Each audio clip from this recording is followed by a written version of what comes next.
Fala galerinha, sejam bem-vindos a mais uma aula da nossa disciplina de desenho. Hoje a gente vai para, digamos, a finalização das nossas vistas, tá bom? Vamos aprender agora algumas especificações das linhas, né? A gente já aprendeu duas, que eram as linhas contínuas e as linhas tracejadas, que umas representavam as partes visíveis e as tracejadas as partes não visíveis, né? E hoje a gente vai ver mais um pouco sobre a espessura, a gente vai ver um pouco mais sobre outros tipos de linhas também, tá bom? Então, bora lá. As linhas, né, as especificações dessas linhas, elas vão seguir os parâmetros de uma norma determinada, tá? É uma norma também da BNT e a NBR 8403. Essa NBR, gente, ela vai trazer 10 tipos de linhas diferentes, tá? E para cada linha dessa, ela vai trazer também a classificação e as situações em que a gente vai utilizar. Então, é bem tranquilo, tá? Vai ter uma tabelinha, e aí essa tabelinha simplesmente é um resumão de tudo que a gente precisa saber, de como é a linha, de onde é que a gente vai aplicar, tá certo? E aí a norma também traz que a gente pode fazer essas linhas em diversas espessuras, e aí ela traz essas espessuras padrão, tá bom? Que no caso é 0,13, 0,18, 0,25, 35, 50, 70, 1 milímetro, 1,4 milímetro e 2 milímetros, certo? Essas são as padrões. Aí tem um detalhe aqui. Tanto a 0,13 quanto a 0,18 são linhas que a gente não consegue fazer à mão livre, tá? Então, são linhas que são específicas para desenhos em máquinas. No nosso caso, de desenho técnico, a gente vai utilizar a partir da 0,25, tá certo? Que na prática de mercado a gente geralmente vai encontrar a 0,3, que vai ficar entre 0,25 e 0,35, tá bom? E há um detalhe entre essas linhas, né? Quando a gente tem várias espessuras de linhas diferentes, mas a gente tem que prestar atenção que a gente, na hora de escolher uma linha, a gente não pode escolher uma linha larga, certo? Duas vezes maior do que essa linha fina. Então, por exemplo, se eu estou fazendo meu desenho com a ponta 0,7, a minha linha mais grossa, certo? A minha linha larga, que a gente chama, ela vai ter 1,4, certo? E aí eu tenho essa relação de 1 para 2 aí, tá certo? E tem um outro ponto também que a norma traz, né, a 8403, que diz que essas linhas elas podem ser representadas em função também da profundidade do objeto. O que danado é isso? Então, vamos supor que eu tenho um determinado objeto, e aí esse objeto ele vai ter uma rampa que vai deixando o objeto que está depois da rampa mais longe, tem alguns degraus, tem algumas coisas que vão vindo depois, né, ali da face frontal. Então, eu não tenho uma face, uma vista, digamos assim, que vai estar tudo ali naquela vista. Todos os elementos vão estar naquela vista. Vão estar elementos um pouco mais distantes e um pouco mais próximos a mim, que no caso, ao observador, tá certo? E quanto mais próximo está o objeto, mais grossa a gente pode fazer essa linha. Então, posso escolher uma linha larga para fazer as partes iniciais que estão mais próximas do objeto, e à medida que a gente vai deixando o objeto mais longe, né, os detalhes do objeto vão ficando mais longe do observador, isso não precisa ser tão mais longe assim, tá certo? Só basta ser um pouco mais longe, a gente vai afinando um pouquinho essa linha, tá certo? Então a gente vai tendo um cuidado de deixar ela cada vez um pouco mais fina para que a gente dê essa noção de profundidade. Quanto mais longe está, mais vai ficando fina, então a gente vai tendo essa noção de que está ficando mais distante, né? Essa profundidade a gente utiliza no desenho também, certo? Só que ela fica um pouco mais clara também no desenho por computador, né? A gente faz na mão, a gente tem um pouco de noção, mas no computador a gente consegue ter um pouco mais de noção de profundidade, certo? A não ser, por exemplo, que seja uma situação em que a gente queira representar, por exemplo, uma situação curva, né? Uma superfície curva. Então, se eu tenho uma superfície curva, aí eu vou fazendo esses traços cada vez mais próximos quando a curva está mais longe de mim, certo? E quando a curva está chegando mais perto, a gente vai deixando os traços mais espaçados e mais grossos. E aí a gente consegue dar uma boa noção também de profundidade nessas situações, tá bom? Então, vamos lá. Gente, essa aqui é a primeira parte da tabelinha, certo? Ela vai trazer aqui os primeiros 4 tipos de linhas, certo? Que são as linhas A, B, C e D. E aí ele vai trazer a contínua larga, a contínua estreita, a contínua de mão livre, tá? E a contínua zigue-zague. O que é que danado é isso? As contínuas a gente viu, né, que são as linhas que a gente está vendo, tá? E aí o que é que vai diferenciar tanto da larga para mais estreita, né? Vai ser a função. A gente vai fazer uma linha um pouco mais grossa, e a gente chama de linha larga, o próprio objeto em si. Então a gente vai ver tanto o contorno quanto as arestas. Deixa eu colocar aqui o nosso laser. Então a gente vai ver tanto os contornos quanto as arestas e a gente vai representar isso como uma linha contínua mais larga. Mas como eu falei para vocês, isso aqui, gente, não impede de a gente ter diferentes espessuras para essa contínua larga, tá certo? Então, por exemplo, quando eu tenho tanto os contornos mais próximos quanto as partes mais próximas, então eu vou colocar uma contínua larga um pouco mais larga do que uma aresta que esteja mais longe. Então, nessa aresta eu diminuo um pouquinho, tá? E aí, à medida que eu vou fazendo o desenho, reduzindo, aumentando essas linhas em função da profundidade, aí eu vou depois fazer as minhas linhas que a gente chama de linhas auxiliares, certo? Que vai ser a minha linha de cota, que vai ser minhas achuras, uma linha de chamada que eu possa puxar para trazer uma informação. Então, por exemplo, eu quero desenhar um objeto e eu sei que um pedacinho daquele objeto ali, ele vai ter um material diferente. Então, vai ser composto por dois materiais. Então, eu faço uma linha de chamada e digo lá, esse material aqui é feito de tal coisa, esse outro vai ser feito de tal coisa. Exemplo bem prático. Eu faço uma fachada, desenho, por exemplo, o detalhe da paginação das cerâmicas que vão ficar ali naquela fachada. Vamos dizer que vai ter algumas cerâmicas ali. E aí eu vou e puxo.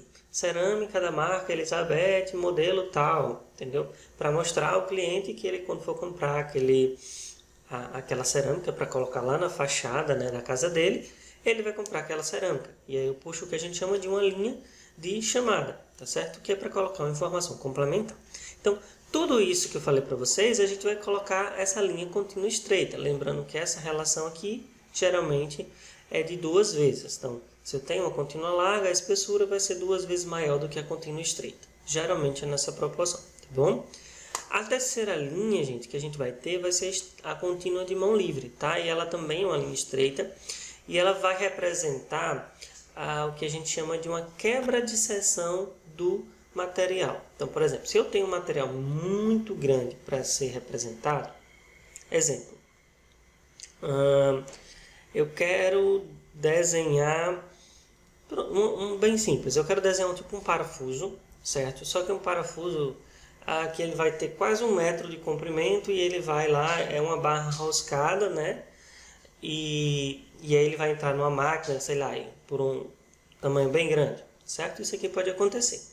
Então, esse parafuso, a gente não vai desenhar ele todinho porque ele é todo igual. Então, o que é que a gente vai desenhar? A gente desenha o início, a gente desenha o fim do parafuso e esse meiozinho a gente faz uma quebrazinha da seção com essa contínua estreita de mão livre. Então, a gente vem aqui, certo? Eu vou trazer alguns exemplos para vocês já, mas a gente vai fazer como se fosse isso aqui, ó.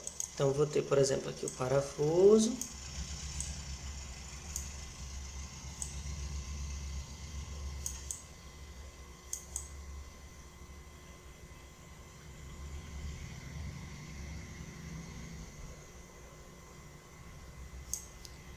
E aí aqui a gente faz as linhas mais curtas para mostrar que ele é curvado, né? Pronto. E aí aqui, gente, o parafuso ele vai seguir até a ponta final, certo? Então ele vai ter aqui, vamos deixar ele um pouquinho alongado. Então ele vai ter aqui, por exemplo, as partes, né, que vai ser da rosca. E aí aqui a gente faz uma linha contínua assim, ó, de desenho livre, certo? Para representar que esse parafuso ele vai continuar por um determinado pedaço, certo? E aí aqui ele vai finalizar na ponta. Então eu venho aqui, ó, e desenho dessa forma aqui, certo? Mesmo que esse parafuso, essa parte todinha, tenha, sei lá, 1 metro de distância, a gente não vai representar ele todo. Então a gente representa esse cortezinho aqui de uma parte que seja igual, que a gente não precise mais representar, a gente pode fazer estreita de mão livre. E essa mesma situação, quando acontece que a gente está desenhando no computador, né, um desenho feito por máquina, aí agora a gente já vai utilizar o D, tá certo? A gente vai utilizar a linha zigue-zague, porque é uma linha que é um pouco mais chatinha de desenhar, e então a gente deixa para fazer no computador. Quando a gente quer fazer essa quebra-seção, a gente faz a estreita mão livre, tá bom? Então, deixa eu colocar aqui meu apontador e vamos para a parte final da nossa tabela, né? As nossas outras seis linhas. Então, a gente tem as tracejadas, certo? Como a I e a F, tanto a larga quanto a estreita. E a gente viu que a tracejada, ela vai servir para as partes não visíveis, certo? Então, aqui a gente vai ter, aqui principalmente a situação de que a gente vai ter uma linha que esteja muito longe, ou uma linha que esteja mais próxima, então a gente vai deixar ela um pouco mais espessa, um pouco mais fina, tá certo? Existe também a linha traço e ponto, certo? Traço e ponto, traço e ponto, traço e ponto, que ela vai representar, gente, as linhas de eixo, certo? E o que é que danado é a linha de eixo ou linha de simetria? É quando a gente tem um determinado objeto, por exemplo, principalmente uma circunferência, e aí eu vou colocar ali o eixo, onde é que está o centro, né, do nosso objeto. Então, se a gente tivesse aqui o mesmo exemplo do parafuso, né, deixa eu colocar aqui o nosso parafuso de novo.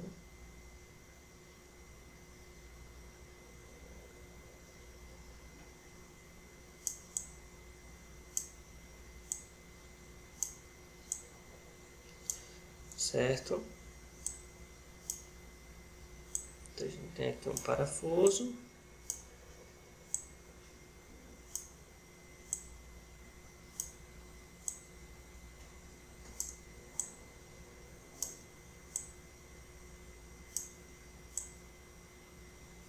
Certo?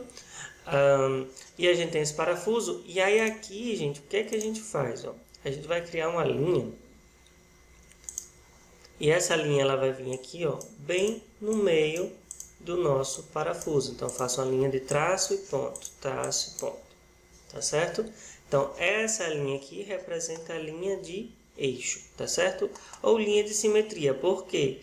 Porque tudo que está aqui em cima é um espelho do que está aqui embaixo. Então, a gente chama também, pode ser chamada de linha de simetria, tá bom? A próxima linha é a linha H, tá? A gente tem também um traço e ponto, só que o traço ele é mais largo, certo? Principalmente nas extremidades, e o ponto ele vai ser da parte estreita. E ele serve, gente, para a gente fazer o que a gente chama de plano de corte. O que é que danado é isso? Por exemplo, eu quero representar um pedaço da minha peça, ou eu quero representar, por exemplo, o corte da minha casa. Então, na minha planta baixa, vocês vão aprender isso em desenho arquitetônico, certo? Existe um lugar lá que a gente vai cortar para a gente ver como é que fica a casa naquela situação, naquele lugar, sei lá, como é que eu quero ver a janela do quarto. Como a gente desenha a planta baixa, a gente vê da casa de cima, então como eu quero ver a janela, então eu faço um corte ali perto da janela.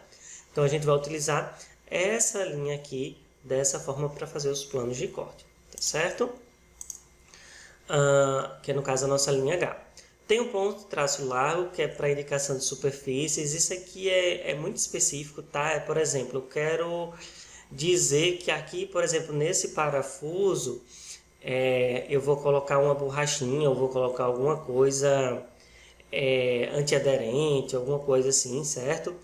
E aí eu coloco essa linha aqui contornando, né? Traço e ponto largo, para dizer que vai chegar algum tipo de material aqui, certo? E eu tenho por último a traço e dois pontos, certo?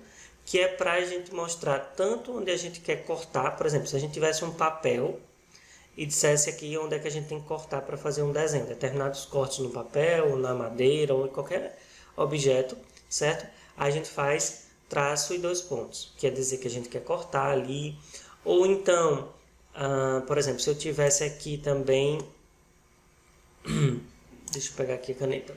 Se eu tivesse aqui também dizendo que eu ia ter uma peça aqui perto, então eu já colocaria aqui dizendo que eu tenho aqui uma peça adjacente, certo? Então, mas essas situações aqui, essas linhas, a gente não vai utilizar tanto, a gente vai utilizar mais as contínuas, certo? A de traço e ponto a gente utiliza bastante. E a tracejada, principalmente a estreita, a gente também utiliza bastante. Então, vamos ver aqui, gente, algumas situações para a gente entender cada situação dessa. Tá? Eu trouxe aqui para vocês um determinado objeto em que a gente vai fazer as vistas e depois vai aplicar cada tipo de linha dessa, tá bom? Então, tem aqui um objeto padrão, tá? A primeira coisa que a gente faz é fazer as vistas naquela posição, né, que a norma pede, tanto para o primeiro quanto para o terceiro diedro. Nesse caso aqui eu desenhei no terceiro, certo? E aí as primeiras linhas que a gente desenha são os contornos, né? Os contornos visíveis. Então, contornos e arestas, a gente colocou aqui todas como uma linha só, tá? Mas depois a gente vai melhorando. Depois a gente viu que a gente coloca as linhas não visíveis, né? Então a gente vai começar a ver, por exemplo, aqui eu vejo o tubo que está passando aqui dentro, né? Eu sei que tem, mas não vejo. E aí eu vou e coloco ele aqui, eu coloco ele aqui na lateral. Por baixo eu sei que tanto tem a parede quanto tem um tubo de dentro, então eu vou colocar aqui, ó, os contornos não visíveis, como a gente já viu nas nossas aulas anteriores, certo? Aí a gente pode começar a escurecer os pontos que estão mais próximos. Então, o que é que a gente faz? Por exemplo, aqui. Lógico que aqui, gente, eu coloquei um pouco mais escuro do que é para ser, né, para a gente ter uma boa visualização. Então, se eu olhar aqui de cima, né, fazer minha vista superior, o que está mais perto de mim é essa parte aqui de cima. Deixa eu colocar aqui meu apontadorzinho laser. Então, o que está mais perto de mim é essa partezinha de baixo que eu estou vendo, mas ela está mais longe, né? Aqui está mais perto, aqui está mais longe. Então, essa de cima eu coloco mais perto e a de baixo eu coloco mais fina, né? Mais longe, tá certo? E assim sucessivamente, ó. Na vista lateral aqui, então eu tenho essa partezinha aqui, esse dentinho, né? Esse degrau mais perto e essa caixa central mais longe. Então, eu coloco o degrau mais perto, a caixa central mais longe, certo? Na vista frontal, todas as coisas estão na mesma distância do observador, então todos vão ficar, né, com a linha mais espessa. Então, é mais ou menos dessa forma aqui que a gente deve pensar na questão da profundidade e da espessura da linha. Quanto mais próximo, mais espesso a gente vai colocando, certo? Então, vamos melhorando um pouquinho mais o nosso objeto. A próxima linha, gente, que a gente pode escolher são as linhas auxiliares e uma delas é a Ashura, certo? Então, por exemplo, vou colocar aqui as de Ashura, lembrando que a de Ashura é estreita, certo? E aí eu coloco aqui dizendo que, por exemplo, a Ashura pode representar um material diferente. Então, eu quero colocar aqui um determinado material e esse outro aqui é feito de outro material. E aí eu venho e coloco a Ashura aqui para especificar dessa forma, certo? Um acabamento diferente nessa região. Essa região eu não vou precisar polir, por exemplo, na peça, entendeu? Então, funciona a Ashura tanto para definir alguma coisa, por exemplo, na parte de projeto de edificação. Eu quero botar uma grama, eu quero dizer que essa mesa é de mármore, eu quero dizer que essa janela é de vidro, e aí eu vou colocar achuras diferentes representando o vidro, o mármore e a grama, e aí a gente vai saber que ali são materiais diferentes, tá bom? E aí a gente já vê que já vai começando a dar uma forma, algo um pouco diferente ao nosso desenho, né? O nosso desenho vai ficando otimizado. A próxima linha que a gente pode utilizar é a linha de traço e ponto, que é o que a gente representa de linha de eixo, né? Então eu tenho aqui o eixo central da peça, onde vai passar aqui esse tubo, né? E aí eu posso trazer esse eixo aqui, tanto para horizontal quanto para vertical. E aí eu tenho aqui, a determinação de que esse tubo ele vai passando por aqui até chegar aqui, e que ele vai passando aqui para cima, para baixo, para o lado, tá bom? Então a gente representa sempre com essa linha de traço e ponto, lembrando que essa linha tanto para eixo quanto para simetria, tá bom? Outra linha que a gente viu, né, era a questão da linha zigue-zague e da mão livre. Então, eu tenho, por exemplo, aqui uma determinada peça, eu alonguei aquela nossa peça propositalmente para que ela ficasse bem grande. Então, ao invés de a gente desenhar ela todinha assim, o que é que a gente faz? A gente desenha ela, certo? Fazendo um zigue-zague aqui. E aí, esse zigue-zague vai dizer que a gente tem uma continuidade igual a essas partes aqui nesse meio. Então, a gente não precisa representar. Coloco a linha de eixo, coloco o zigue-zague para dizer que essa peça aqui, ela continua, tá bom? E uma última linha, gente, das principais que a gente vai utilizar, é a outra linha auxiliar, que é a linha de cota, que é a que vai dar todas as dimensões para a gente aqui, certo? E elas têm, digamos assim, umas determinadas regrinhas. Então, vamos fazer o seguinte, vamos pausar o vídeo aqui, né? Para que não fique tão cansativa essa primeira parte, e a segunda parte a gente vai tratar exatamente, né, especificamente da cotagem. Então, até o próximo vídeo.